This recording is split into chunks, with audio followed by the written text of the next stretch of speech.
Hello friends, स्वागत है एक नई वीडियो में। अगर आपके पास भी Oppo A5 5G है और आपको भी दूसरे एंड्रॉयड डिवाइस से हॉटस्पॉट के QR कोड से आपको इंटरनेट कनेक्ट करना है तो कैसे आप कर सकते हैं। तो चलिए वीडियो करते हैं स्टार्ट।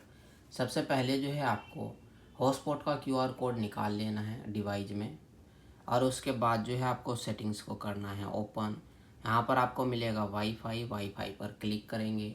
उसके बाद यहाँ पर मिलेगा वाईफाई, राइट साइड में मिलेगा स्विच। अगर ये स्विच ऑफ है तो आपको इसे ऑन करना है।